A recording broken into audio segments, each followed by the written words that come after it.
What's up, everybody? Welcome back to an episode of Into the Flu.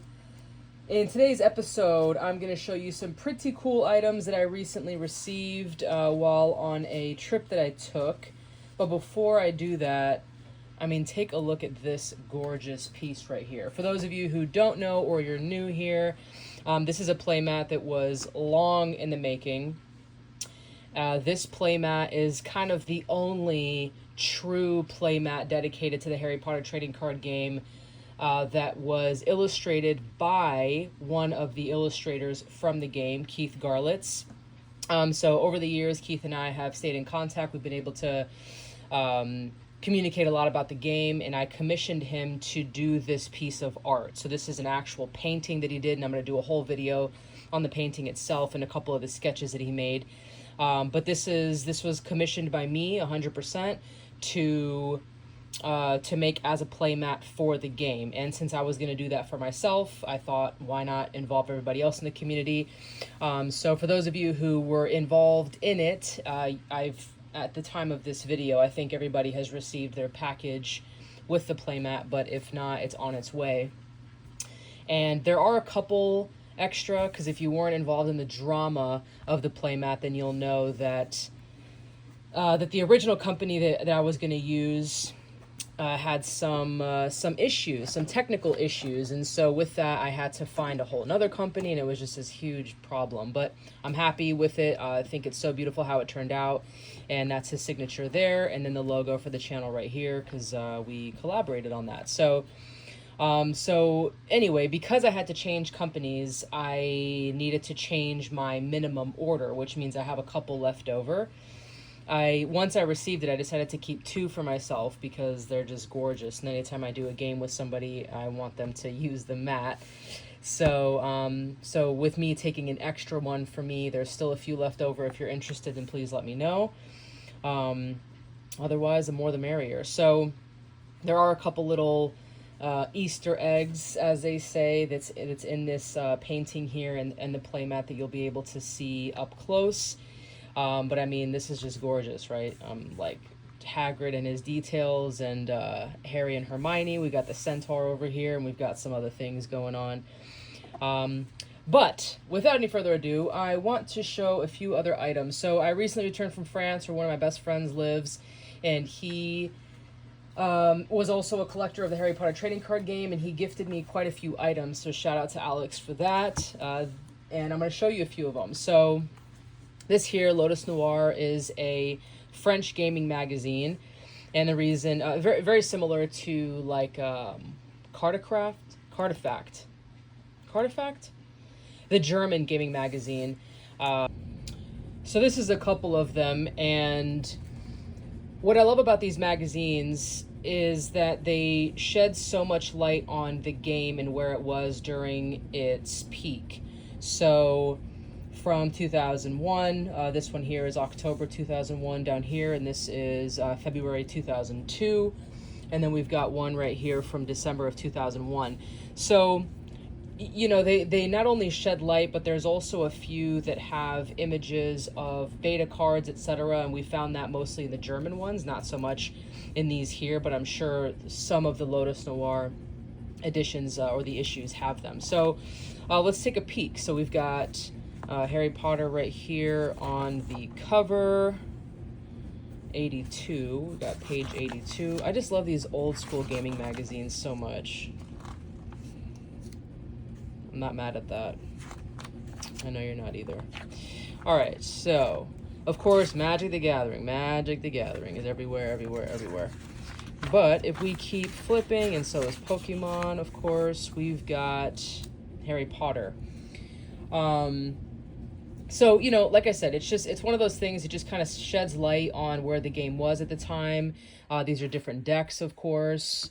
You know, they talk about lessons to choose from, decks, and my French is not 100% great, but it has gotten better. So I'm not going to read or attempt to read any of this, but yeah, you know, it just showcases what the game was to a lot of the community worldwide, you know. So we see the German magazines, like I said, We've got these French magazines. Of course, we know of the many English-based, English-speaking magazines, whether American or UK, Canadian, etc. And, you know, it just kind of keeps going. So let's see what's in this one. This is from February 2002. Page 86.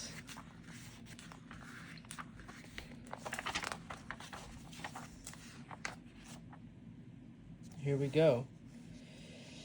So this art is interesting because I know that it was art that was used by Warner Brothers and Wizards of the Coast at the time, but I don't think that it was on a specific card.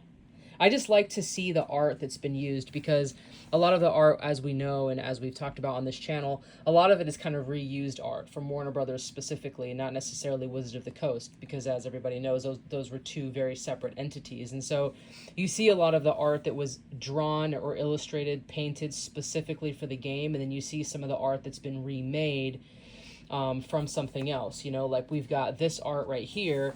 This is obviously for the video game, but they're using it, you know, kind of as an introduction to the Quidditch Cup expansion, because this is Quidditch, you know, but you don't see this specific piece of art on one of the cards. And that's really one of the things that I like the most about going in and looking at these magazines, because they're just kind of pulling art from anywhere, anything that they have access to. And with that illustrative style guide from Warner Brothers that I've made a video on in the past has a lot of this type of art.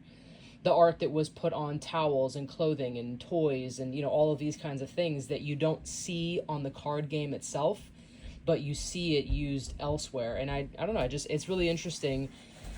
And then there's that guy. So it's really interesting because, you know, you just kind of, for me at least, it puts me into the mindset of the creators of the game and, you know, and kind of like what it was that they were looking to do with the game and branding, etc. Okay, so now this one is from 2001. This one's 2002.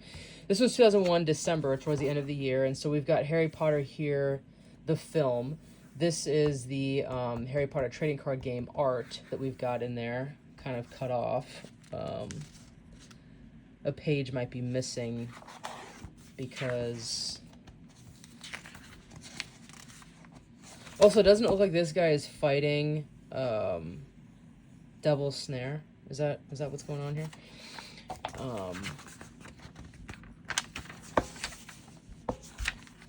Maybe not. Anyway, so there was... I thought this would be, like, complete here. Oh, cool. So look at this. So we've got a whole binder for the Harry Potter TCG. And then over here, we talk about the films. So let's go to page 8 and see what's up. Okay, so here's some more Harry Potter stuff. So maybe this is just the Harry Potter lore, a gallery of portraits. All right, so I think they're really getting into the thick of it in terms of playing the game, which is always awesome to see whenever we flip through old school magazines. And, you know, again, I love the use of the different cards, artwork, which we know that is actually one of the cards. I think they're talking about combinations here, which is really cool. So you would maybe sit down, read this magazine, and you would build your decks, and you would kind of learn about some of the other things that are coming out, and what are the Quidditch cards that are coming out, so that you can pair them up with different adventures or different other lesson types. You know, I mean, just all of this really cool stuff, which is really what I love so much. He kind of looks like Chucky right here for me, but it's all good. Yeah, check that out. Another deck, which is so cool. That was a lot for Harry Potter. That's pretty sweet art. Yeah, that's from the PC game for sure. Got some Warner Bros. Art right here. Flying to the Moon, some Frank Sinatra. That's what's up. Yeah, so anyway, this is just one of those, you know, again, like another magazine that we've got. in another language, just kind of showcasing how far-reaching the Wizards of the Coast has been for the Harry Potter trading card game. And I mean, I love it. I know you all do too. Showing the books, which is cool. So yeah, so that's that. That's Lotus Noir. A few gaming magazines, nothing too crazy, but again, like a really nice look at the past to see what was written, what images were used, which types of cards they wanted to highlight in their articles of all of the cards. At the time, of course, there was probably just base set and Quidditch, but I think by 2002 we at least had Diagon Alley, and towards the end of this year, I think, was Adventures at Hogwarts. So that's another thing too, is like when we dive into Pojo, for example, which is another historical, it's a website, but it's not a magazine, but you know, just to see some of the decks that were built with the expansions that were out at the time is really cool. If you ever want to challenge yourself and you have the resources to do so in terms of the cards, I would highly suggest you building a deck with some of those limited expansions.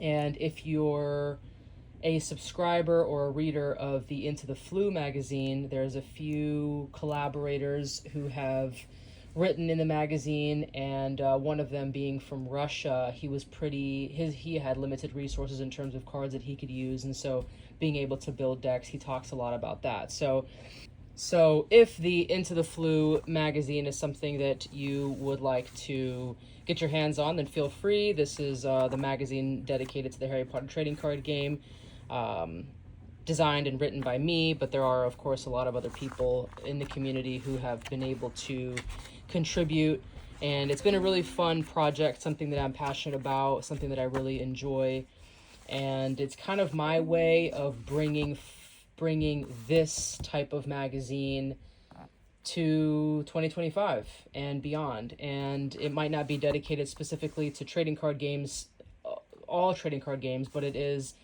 a magazine for the Harry Potter trading card game alone, which I think is cooler. So if you're interested, like I said, you know, this is just one of those things that I've been able to spend the time doing, and I really love doing it.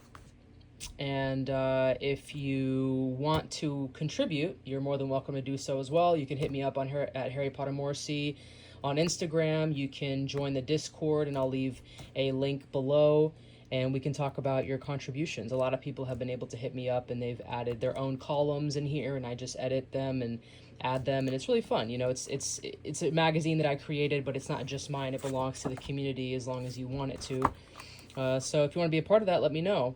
And with that, I really appreciate all of you. Thank you very much for joining and for supporting the channel. And as always, if you have any comments, leave them below. Hit me up at any time for some games. If you want yourself a play mat, let me know. If you want a magazine, let me know. Have fun, be safe, and we'll catch you next time.